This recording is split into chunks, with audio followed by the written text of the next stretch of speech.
नमस्कार दोस्तों, स्वागत है आपका अपने YouTube चैनल पारुल त्यागी पर। तो दोस्तों, आप सभी को नवरात्रि की हार्दिक शुभकामनाएं। आज हम नवरात्रि व्रत कथा सुनेंगे। तो जो भी माता के भक्त हैं वो पूरे ध्यान से माता की कथा सुने। एक समय की बात है, बृहस्पति जी ब्रह्मा जी से कहते हैं कि हे ब्राह्मण, आप अत्यंत बुद्धिमान, सर्वशास्त्र और चारों वेदों को जानने वालों में सबसे श्रेष्ठ हैं। हे प्रभु, कृपा कर मेरा कथन भी सुनिए। चैत्र व अश्विन माह के शुक्ल पक्ष में नवरात्रों का व्रत व उत्सव क्यों मनाया जाता है? इस व्रत का क्या फल मिलता है? पहले इस व्रत को किसने किया था? बृहस्पति जी की बातों को सुनकर ब्रह्मा जी बोले कि हे बृहस्पति, तुमने बहुत ही अच्छा प्रश्न किया है। जो मनुष्य मनोरथ पूर्ण करने वाली माता दुर्गा, महादेवी, सूर्य और नारायण का ध्यान करते हैं वे मनुष्य धन्य हैं। नवरात्र का यह पर्व संपूर्ण मनोकामनाओं को पूर्ण करने वाला है। ब्रह्मा जी आगे कहते हैं कि हे बृहस्पति, जिसने सबसे पहले इस नवरात्र महाव्रत को किया उसका पवित्र इतिहास मैं तुम्हें सुनाता हूँ। तुम इसे ध्यानपूर्वक सुनना और बीच में बिल्कुल भी न छोड़ना, क्योंकि इस कथा को पूरा सुनने से ही मनोकामना अवश्य पूर्ण होती हैं। तब ब्रह्मा जी कहते हैं कि एक नगर था जिसका नाम पीठत था। उसमें अनाथ नाम का ब्राह्मण निवास करता था। वह भगवती दुर्गा का अनन्य भक्त था।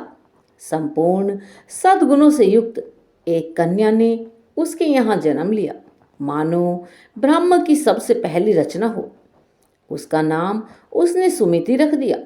सुमिति अपनी सहेलियों के साथ ऐसे बड़ी होने लगी जैसे शुक्ल पक्ष में चंद्रमा की कलाएं बढ़ रही हों।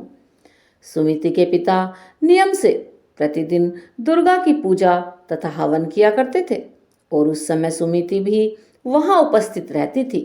एक दिन सुमिति अपनी सहेलियों के साथ खेल में मग्न हो गई और माँ भगवती के पूजन में शामिल न हुई। उसके पिता को सुमिति पर बड़ा क्रोध आया और क्रोध में आकर कहने लगे कि हे दुष्ट पुत्री, आज तुमने माँ भगवती के पूजन में शामिल नहीं हुई, इसलिए मैं तुम्हारा विवाह किसी कुष्ठ व दरिद्र मनुष्य से कर दूंगा।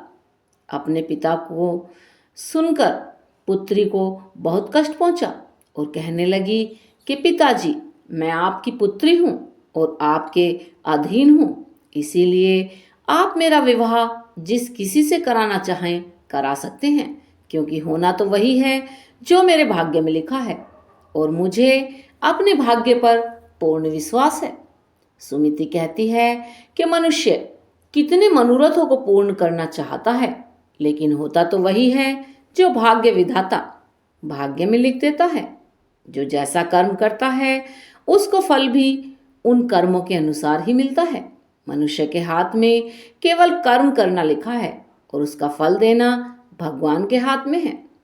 अपनी कन्या के मुख से ये निर्भयपूर्ण बातों को सुनकर ब्राह्मण का क्रोध और बढ़ गया और उसने अपनी पुत्री का विवाह एक कुष्ठ रोगी से कर दिया और कहने लगा कि अब जाओ और अपने कर्म का फल भोगो। मैं भी देखता हूँ कि तुम भाग्य के भरोसे रहकर कैसे अपना जीवन यापन करती हो। पिता के ऐसे वचनों को सुनकर सुमिति मनन करने लगी कि ये मेरा दुर्भाग्य है कि मुझे ऐसा पति मिला, और अपने दुखों पर विचार करती हुई सुमिति वन की ओर चल पड़ी। उस भयानक वन में कुशा पर उसने रात बिताई। गरीब सुमिति की हालत देखकर देवी भगवती माँ उसके पूर्व के पुण्य को देखती हुई उसके सामने प्रकट हुई और कहने लगी कि हे दीन ब्राह्मणी, मैं तुमसे प्रसन्न हूँ। तुम जो चाहो वो वर मांग सकती हो, मैं तुम्हें सब दूंगी। माँ भगवती के वचनों को सुनकर सुमिति कहने लगी, आप कौन हैं जो मुझ पर प्रसन्न हुई हैं? अपनी दीन दृष्टि से आप मुझे कृतार्थ करें। ब्राह्मणी की बात सुनकर देवी कहने लगी कि मैं आदि शक्ति हूँ, मैं ही ब्रह्मा, विद्या और सरस्वती हूँ। प्रसन्न होने पर मैं प्राणियों का दुख दूर कर उन्हें सुख प्रदान करती हूँ। मैं तुमसे तेरे पूर्व पुण्यों के कारण प्रसन्न हुई हूँ। देवी कहती हैं कि तुम पूर्व जन्म में निषाद की पत्नी थी और अत्यधिक पतिव्रता भी थी। एक दिन तेरे पति निषाद ने चोरी की और इस चोरी में निषाद के साथ सिपाहियों ने तुम्हें भी पकड़ लिया। तुम दोनों को जेल में बंद कर दिया गया और भोजन भी नहीं दिया गया। उन दिनों तुमने ना कुछ खाया और ना ही कुछ पिया। इस प्रकार 9 दिन तक नवरात्र का व्रत हो गया। माता भगवती बोली कि हे देवी, उन 9 दिनों के व्रत के प्रभाव से मैं प्रसन्न हूँ और तुम्हें मनोवांछित वरदान देने आई हूँ। तुम जो चाहे मांग सकती हो। माता भगवती की बातों को सुनकर ब्राह्मणी बोली, हे माता, मैं आपको बार बार प्रणाम करती हूँ। आप मेरे पति पर कृपा करें, उनके कोढ़ को दूर कर दें। इस पर देवी कहती है कि उन दिनों तुमने जो व्रत किया था उसमें से एक दिन के व्रत का पुण्य तुम्हारे पति के रोग के दूर करने के लिए मैंने दिया। मेरे प्रभाव से तेरा पति सोने के शरीर वाला हो जाएगा। तब ब्रह्मा जी बोले, इस प्रकार देवी का वचन सुन वह ब्रह्मणी बहुत खुश हुई और पति को निरोगी देखने की इच्छा से ठीक है ऐसा बोली और उसके पति का शरीर भगवती देवी की कृपा से ठीक होकर सोने की कांति सा हो गया, मानो उसकी कांति के समक्ष चंद्रमा की कांति फीकी कर पड़ गई हो। पति की मनोहर देह को देखकर ब्राह्मणी देवी की अति पराक्रम वाली समझकर स्तुति करने लगी।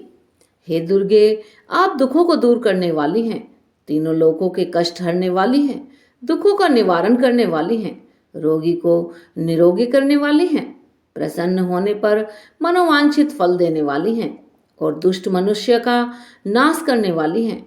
तुम ही सारे जगत की माता और पिता हो। हे अम्बे माँ, मेरे पिता ने क्रोध में मेरा विवाह एक कुष्ठी के साथ करके घर से निकाल दिया है।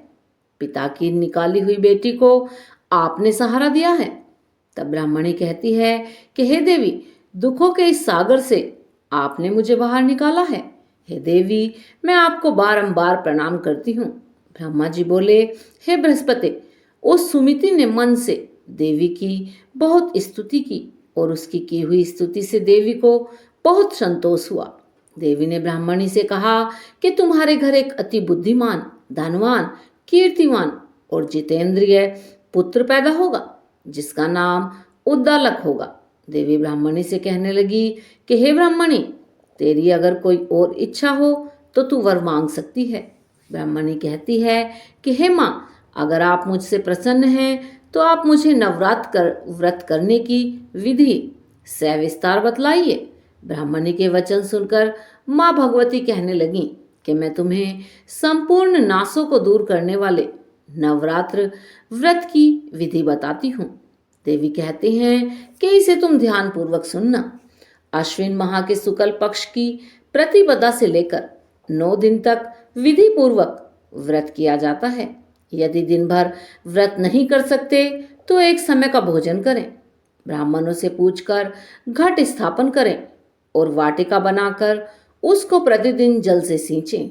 महाकाली, महालक्ष्मी और महासरस्वती की मूर्तियां बनाकर नित्य प्रतिविधि से विधि विधान से पूजा अर्चना करें।